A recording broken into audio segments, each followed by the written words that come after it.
শ্রাবণ মাসের শুক্লপক্ষের একাদশী থেকে পূর্ণিমা তিথি পর্যন্ত পালিত হয় ঝুলন যাত্রা উৎসব। এবছর ঝুলন যাত্রা শুরু হবে আগামী 5 আগস্ট থেকে, চলবে আগামী 9 আগস্ট পর্যন্ত। অর্থাৎ একাদশী তিথি থেকে পূর্ণিমা তিথি পর্যন্ত এই ঝুলন যাত্রা অনুষ্ঠিত হবে। বৃন্দাবনে রাধাকৃষ্ণের শৈশব স্মৃতি, বিশেষত সখা সখীদের সাথে দোলার প্রেমী লীলাকে কেন্দ্র করে দাপুর যুগে এই ঝুলন উৎসবের সূচনা হয়েছিল। এরপর থেকে এখনো গৌড়ীয় বৈষ্ণবদের পাশাপাশি সকল রাধাকৃষ্ণ ভক্তরা ঝুলন যাত্রা ঘটা করে পালন করে। ঝুলন যাত্রাকে ঘিরে আগরতলা শহরের ইস্কন মন্দির, জগন্নাথের জিও মন্দির সহ কৃষ্ণ মন্দিরে চলছে চূড়ান্ত প্রস্তুতি। ইস্কন মন্দিরের প্রত্যেক দিনই থাকবে বিভিন্ন ধর্ম বিষয়ক আলোচনা, কীর্তন, পাশাপাশি ভক্তদের জন্য থাকবে মহাপ্রসাদের ব্যবস্থাও। জগন্নাথের জিও মন্দিরে থাকবে শ্রী ভগবতী লীলা প্রদর্শনী।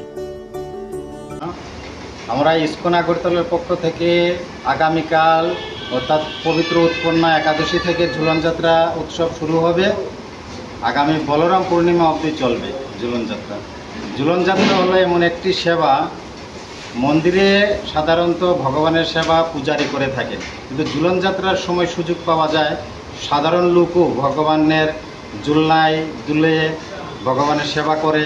তাদের ভগবানের সেবা যদি করা হয়, দুলনা দেওয়া হয়, তাহলে যে করবে বা যে দর্শন করবে দুলনার মধ্যে ভগবানকে, তার পুনর্জন্ম আর হবে না, পুনর্জন্ম না হইতে।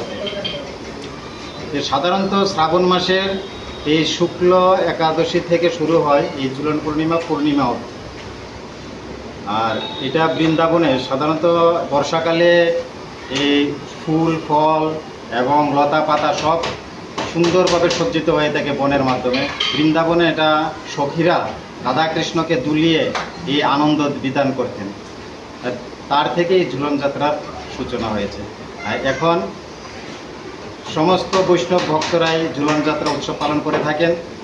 আমরা ইস্কন আগরতলা এবং ইস্কনের প্রত্যেকটি শাখা এই ঝুলন যাত্রা উৎসব উদযাপন করবেন আগামীকাল পবিত্র উৎপন্না একাদশী থেকে।